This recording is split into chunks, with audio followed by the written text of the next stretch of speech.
ఒక cinema point ఎంత గొప్పగా ఉన్నా సినిమాలో ఏదైనా లాజిక్ మిస్ అవుతే అది చివరి వరకు ప్రేక్షకుల మైండ్ని డిస్టర్బ్ చేస్తూనే ఉంటుంది.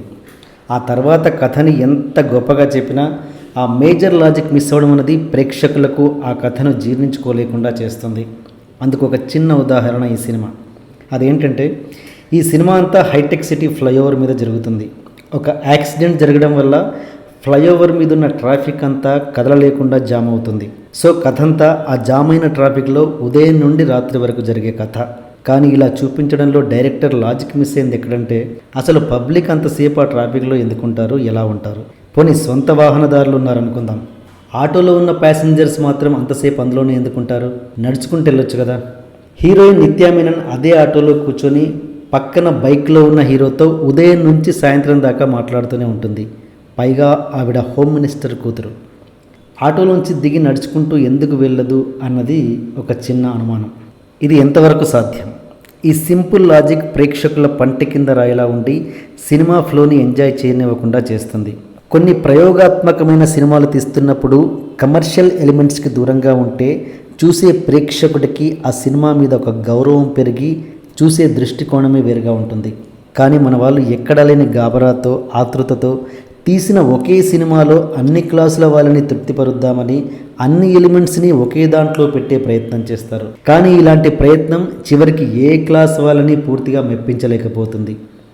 ఉదాహరణకి, ఇలాంటి ప్రయోగాత్మకమైన సినిమాలో హీరో సోలో సాంగ్ అవసరం లేనేలేదు. ఇంట్రెస్టింగ్ స్క్రీన్ ప్లేతో సాగాల్సిన ఇలాంటి ఇన్సిడెంటల్ బేస్డ్ సినిమాలో సందీప్ కిషన్కి సోలో సాంగ్ లేకపోతే ఎవరు అడిగారు? ఇక ఇందులో బాగున్న పాయింట్స్కి వస్తే, హీరోయిన్ ఇంట్రొడక్షన్ అనగానే మామూలుగా మన సినిమాల్లో స్లో మోషన్లో, టైట్ క్లోజ్లో కాళ్ళు, కళ్ళు, ఇంకా ఇలా మ్యాక్సిమం శరీర భాగాలన్నీ అదేదో సామాన్య శాస్త్రం పుస్తకం చదువుతున్నట్టు చూపిస్తుంటారు. కానీ ఇందులో అలాంటి శరీర అవయవాలు ఏవి చూపించకుండా సడన్గా ప్రేక్షకులు ఎక్స్పెక్ట్ చేయనప్పుడు హీరోయిన్ని క్లోజ్ షాట్తో చూపించడం బాగుంది. నువ్వు మనసులో బలంగా కోరుకుంటే ఏదైనా జరుగుతుంది అని చూపించడానికి ఒక సిచ్యువేషన్ని బాగా వాడుకున్నాడు డైరెక్టర్. నిజంగా ఆ అమ్మాయి నన్ను ప్రేమిస్తే గనక మిట్ట మధ్యాహ్నం ఈ స్ట్రీట్ లైట్స్ వెలుగుతాయి అని మనసులో అనుకోగానే అవి వెలగడం. ఒక పరిచయం లేని వ్యక్తిని నేను 100 రూపాయలు అడగగానే ఇస్తే గనక ఆ అమ్మాయి నన్ను ప్రేమిస్తున్నట్టే అని మనసులో అనుకుని ఒక వ్యక్తిని 100 రూపాయలు అడిగితే ఆ వ్యక్తి 200 చేతిలో పెట్టి వెళ్ళిపోవడం. ఆ అమ్మాయి నిజంగా నన్ను ప్రేమిస్తే గనక ఆ అమ్మాయి భుజం మీద ఉన్న పావురం నా భుజం మీదకి వచ్చి వాలుతుంది అనగానే ఆ పావురం చిన్న బిల్డప్తో వచ్చి హీరో భుజం మీద వాలడం. మిట్ట మధ్యాహ్నం ఆ స్ట్రీట్ లైట్ ఎందుకు వెలుగుతుంది, ఆ పరిచయం లేని వ్యక్తి 100 అడిగితే 200 ఎందుకు ఇచ్చాడు అన్నదానికి మంచి లాజిక్నే చూపిస్తాడు డైరెక్టర్. ఇక చివరగా పావురం భుజం మీద వచ్చి వాలడం అన్నది వాళ్ళ ప్రేమ దైవ నిర్ణయం అని భావించాలి. ఈ ఎపిసోడ్ కాన్సెప్ట్ బాగుంది అని డైరెక్టర్ బాగా పిక్చరైజ్ చేశాడు.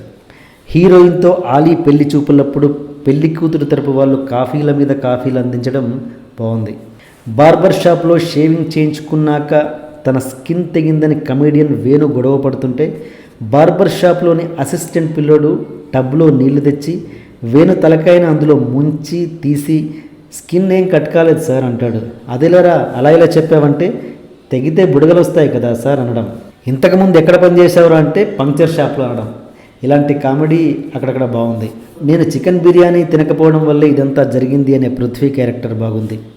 సప్తగిరి చేసే కామెడీ చూడ్డానికి బిట్స్గా బాగున్నా అంత సీరియస్ సినిమాలో ఆయన చేసే కామెడీ అసందర్భంగా కొంచెం అసహనం పుట్టించే విధంగా ఉంటుంది. తనికెళ్ళ భరణి మతం మీద చెప్పిన డైలాగ్స్ బాగున్నాయి. బాగా లేనివి, ఒక క్యారెక్టర్ ఆర్టిస్ట్తో బాహుబలి బిట్ ప్యారడీ చేయించారు ఈ సినిమాలో. దాని గురించి ఎంత తక్కువగా చెప్పుకుంటే అంత మంచిది. అది పూర్తిగా అపహాస్యం అయ్యింది. ఆ బిట్ ఎందుకు పెట్టారో ఏమీ అర్థం కాదు.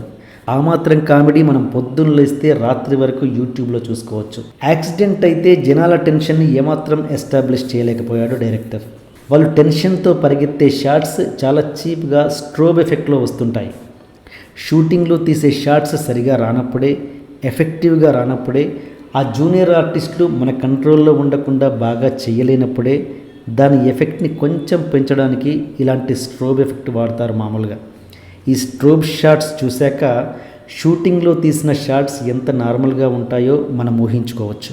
ఇక చాలా సెలెక్టివ్గా సినిమాలు చేసే రోహిణి ఈ సినిమా ఒప్పుకోవడానికి కారణాలు ఏంటో అర్థం కాదు. కేవలం ఆలీకి కాఫీ కప్పులు తీసుకురావడం తప్ప ఆవిడ చేసింది ఏమీ లేదు పెద్దగా. నిజానికి ఆ క్యారెక్టర్ ఎవరైనా ఫీమేల్ కమెడియన్ చేసి ఉంటే బాగుండేది. కాఫీ కప్పు తెచ్చిన రోహిణిని ఆలీ పరిగెత్తించడం అనే బిట్ నిజంగా రోహిణి స్టేచర్కి తగింది కానే కాదు. ఒక అమ్మాయి బట్టలు మార్చుకుంటే గుమ్మడి గారు తలుపు సందుల్లోంచి చూస్తే ప్రేక్షకులు ఎలా ఇబ్బంది పడతారో ఈ బిట్ చూసినా అంతే. ఒక నటుడి ఇమేజ్ని పక్కన పెట్టి వాళ్ళకి కొత్తగా క్యారెక్టర్ డిజైన్ చేయడం అన్నది నిజంగానే హర్షణీయం. కానీ అది వాళ్ళ పాత ఇమేజ్ని డ్యామేజ్ చేసే విధంగా మాత్రం ఉండకూడదు. ఈవిడ క్యారెక్టర్లో అదే జరిగింది. ఈ సినిమాలో బడ్జెట్ ప్రాబ్లం అన్నది చాలా క్లియర్గా తెలిసిపోతుంది. ఈ సినిమాకి లెక్క ప్రకారం పెట్టాల్సిన బడ్జెట్ ₹1.5, కానీ ఈ సినిమా కథ రూపాయి బడ్జెట్ని డిమాండ్ చేస్తోంది. న్యాచురల్గా ఆ రూపాయి బడ్జెట్ ఎఫెక్ట్ ఈ ₹1.5లో తీసుకురావడానికి పాపం డైరెక్టర్ అండ్ కెమెరామెన్ నానా తంటాలు పడ్డారు. కానీ ఆ లోటు స్పష్టంగా తెలుస్తుంది. ఇలాంటి కథలకి కంఫర్టబుల్ బడ్జెట్ ఉంటేనే సినిమా క్వాలిటీ బాగుంటుంది. అంత బడ్జెట్ పెట్టడానికి నిర్మాత రెడీగా ఉన్నా కూడా సందీప్ కిషన్ లాంటి హీరోతో ఆ బడ్జెట్ వర్కౌట్ కాదు అనే ఆలోచనతో బహుశా ఆగిపోయి ఉండొచ్చు. అలాంటప్పుడు సబ్జెక్ట్ని కిల్ చేయకుండా అలాంటి స్పాన్ ఉన్న హీరోతోనే ఇలాంటి సినిమాలు తీయడం ఉత్తమం. లేదా సందీప్ కిషన్ మీదే అంతటి బడ్జెట్ పెట్టి రిస్క్ చేయడం. నిజానికి ఈ డైరెక్టర్ మంచి కథ, మంచి బ్యాక్డ్రాప్ని ఎంచుకున్నాడు. కానీ తన ఆలోచనలకి బడ్జెట్కి మధ్య ఎక్కడో నలిగిపోయి చాలా కాంప్రమైజ్ అయ్యాడనిపించింది. కొన్ని కథలకి బడ్జెట్ లేకపోయినా మన క్రియేటివిటీతో ఆల్టర్నేట్ని వెతుక్కొని కొంచెం కాంప్రమైజ్ అయ్యి అదే క్వాలిటీని ఇవ్వచ్చు. కానీ ఇది అలాంటి కథ కాదు. క్రియేటివిటీతో పాటు బడ్జెట్తో ముడిపడి ఉన్న కథ. ఈ డైరెక్టర్ తన మొదటి సినిమాకి ఈ కథని ఎంచుకోకుండా ఉండాల్సిందని నా అభిప్రాయం. ఏదైనా సింపుల్ కథని తీసుకొని ముందు డైరెక్టర్గా తనని తాను ప్రూవ్ చేసుకుని రెండో కథగా ఇది తీయాల్సింది. లేదా దీనికి సరిపడే బడ్జెట్తో ప్లాన్ చేయాల్సింది. ఏది ఏమైనా ప్రేక్షకులకు కావాల్సింది తెర వెనుక పడే కష్టాలు కానే కాదు. వాళ్లకు తెర వెనుక కష్టాలు అనవసరం. తెర మీద కనపడేదే వాళ్ళకు అవసరం. సినిమా బాగుందా, బాలేదా, నచ్చిందా, నచ్చలేదా, ఇంతే.